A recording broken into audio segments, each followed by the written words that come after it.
আসসালামু আলাইকুম everyone, welcome back to my channel. তোমরা সবাই কেমন আছো? আশা করি অনেক অনেক ভালো আছো। আলহামদুলিল্লাহ আমি অনেক ভালো আছি। তো আজকের ভিডিওটা একটু অন্যরকম, বিকজ আজকে আমি রাতে ভিডিওটা বানাচ্ছিলাম আর কি। মাথায় তেল টেল দিয়ে একদম শুয়ে পড়ছিলাম, কিন্তু আমার খিদা লাগছে। তো আমার লাগছে কিছু একটা তো বানাতে হবে, যেহেতু খিদা লাগছে। তো আমি ভাবতেছিলাম ফ্রেঞ্চ ফ্রাই বানাবো। এই জন্য আমি প্রথমে 3টা আলু কেটে নিয়েছি, যেহেতু আমি একাই খাবো তাই আমি এই 3টে আলু দিয়ে এনাফ। তো আমি আলুগুলোকে ছিলে নিচ্ছিলাম, যেহেতু আমার ক্যামেরাম্যানও কেউ ছিল না, তাই মানে নিজে নিজেই হাসতেছিলাম, আবার নিজে নিজেই কাটতেছিলাম। মাথায় তেল টেল দিয়ে আবার ভূতের মতো রিয়েকশনও দিচ্ছি, দেখো ঢঙও করতেছি।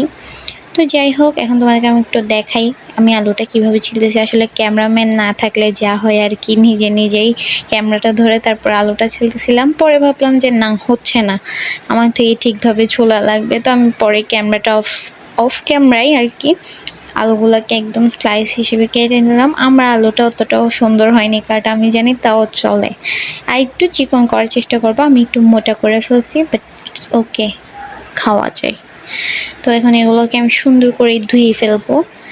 এরপরে আমি আবার একটু ঢং করতেছি, আসলে কেন ঢং করতেছি আমি নিজেও জানি না। তো যাই হোক, এখন আমি একটা প্যান নিয়ে নিয়েছি, প্যানের মধ্যে পানি নিয়ে নিয়েছি। এখন দিয়ে দেবো আমার ধুয়ে রাখা আলুগুলো, মানে আমি ফ্রেঞ্চ ফ্রাইয়ের জন্য যে আলুগুলো কুটছিলাম আর কি, ওগুলো দিয়ে এখন আমার থেকে আমি মানে 50%, 100% থেকে 50% সিদ্ধ করে নেব এটাকে। আর 50% মানে কাঁচা, যেটাকে বলতে পারো তোমরা আধা কাঁচা বলতে। এখন দিয়ে দিব আমি অল্প লবণটা দিয়ে এখন আমি মিক্স করে দেন চুলাটা জ্বালিয়ে দিব। এখন আমি এটা 50% সিদ্ধ হয়ে আসা পর্যন্ত ওয়েট করব। তো গাইজ দেখতে পারতেছো আমি আবার ঢং করতেছিলাম। আসলে আমাকে সবাই বলে আমাকে তেল দিলে অনেক সুন্দর লাগে, তো আমি ওইটাকে একটু প্রমাণ করতে চাচ্ছিলাম। আর আমার কেন জানি মনে পড়তেছিল ওই যে একটা গান আছে না, প্রেমিকা নে প্যার সে জো বিছুলিয়া, এটা মনে পড়তেছিল। আর আমার দাঁতগুলো আমি দেখাচ্ছিলাম। তো দাঁত দেখাতে দেখাতে দেখলাম যে আমার আলুগুলো একদম 50% সিদ্ধ হয়ে গিয়েছে। এখন আমি এ পর্যায়ে আমার আলুগুলোকে নামিয়ে নেব। ফার্স্টে একটু চেক করে নিবা যে আলুটা 50% সিদ্ধ হয়েছে কি না। তো আমারটা হয়ে গেছিলো, তাই আমি লাইক দিয়ে বোঝাচ্ছিলাম আর কি তোমাদেরকে। এখন আমি প্যান থেকে আলুগুলো নামিয়ে নিব, মানে পানিটা ঝরিয়ে নিব। এখন আমি আলুগুলোতে দিয়ে দিব অল্প একটু মরিচের গুঁড়া, তারপর অল্প একটু লবণ, বিকজ আমি সিদ্ধ করার সময় লবণ একটু দিছিলাম। আর দিয়ে দিব অল্প একটু গরম মশলার গুঁড়া, দিয়ে আমি হাত দিয়ে ভালোভাবে এগুলোকে মাখিয়ে নিব। আবার জোরে মাখতে যেও না, ভেঙে যাবে কিন্তু, একদম আলতোভাবে মাখার চেষ্টা করবে।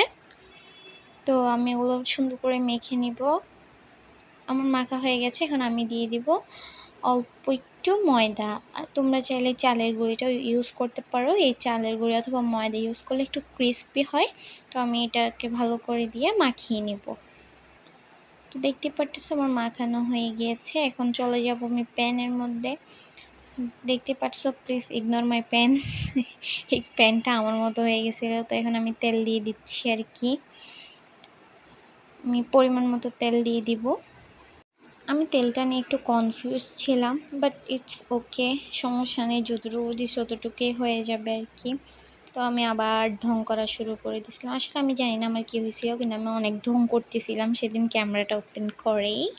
তো আমি তেলটা গরম হয়েছে কিনা চেক করার জন্য মানে একটা আলুর পিস নিয়ে ওইখানে তেলের মধ্যে দিয়েছিলাম। তো তেলটা হালকা একটু ছিটকা ছিল, মানে দেখতেই পারতেছো আমি কেমন করতেছিলাম, দৌড় মারতেছিলাম আর কি।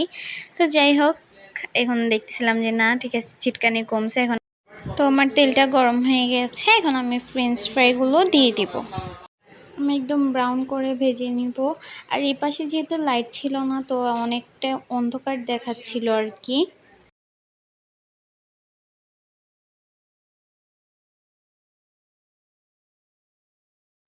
তো দেখতেই পারতেছো এখন আমি ফ্রেঞ্চ ফ্রাইগুলোকে একদম ভালোভাবে ভেজে নিব। আমি একদম মানে লাইট ব্রাউন করে ফেলবো আর কি। তো দেখতেই পারতেছো আমি ফ্রেঞ্চ ফ্রাইগুলো নাড়তেছিলাম, আবার নাচি মানে মানে নাচি পুরাই ফেলতেছি। আসলে আমি জানি না আমি কেন নাচতেছিলাম, বাট নাচতেছিলাম। দেখতেই পারতেছো আসলে এটা আমার প্রতিদিনের অভ্যাস, আমি রান্না করতে গেলেই এমন করি। তো মানে জাদু করতেছিলাম যে তাড়াতাড়ি হয়ে যাও, তাড়াতাড়ি হয়ে যাও। তো যাই হোক, এখন আমি ফ্রেঞ্চ ফ্রাইগুলোকে ভালো করে ভেজে নিব। তো গাইস দেখতেই পারতেছো আমার ফ্রেঞ্চ ফ্রাই প্রথমে যে বাইটটা দিছিলাম ওইটা হয়ে গিয়েছে, আমি তুলে নিব। দেখতে পাচ্ছ অনেক সুন্দর হয়েছে না কালারটা। তো আমি নেক্সট যেগুলো ছিল ওগুলোকেও সেমভাবেই ভেজে নিব। তো আমি আর ভাজাটা দেখাইনি কজ ভিডিওটা অনেক লং হয়ে যাচ্ছে। আমি সবগুলো যখন ভেজে নিয়েছি দেখতে পাচ্ছ আমার ফ্রেঞ্চ ফ্রাইয়ের লুকটা কতটা সুন্দর হয়েছে, মানে একদম ফার্স্ট টাইম বানাই, নিজেকে শেফ শেফ মনে হচ্ছিল। তো আমি ঢং করতেছিলাম আর কি এই যে আমার ফ্রেঞ্চ ফ্রাইটা নিয়ে। তো এখন আমি খেয়ে তোমাদেরকেও বলবো আর কি কেমন হয়েছে।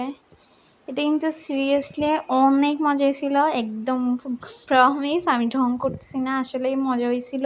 বাট টমেটো কেচাপ থাকলে আরও বেশি মজা হতো, আর ক্রিস্পি হয়েছিল অনেক।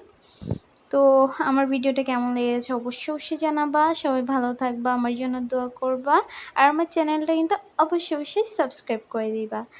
তো আজকের মতো এখানেই শেষ, টাটা।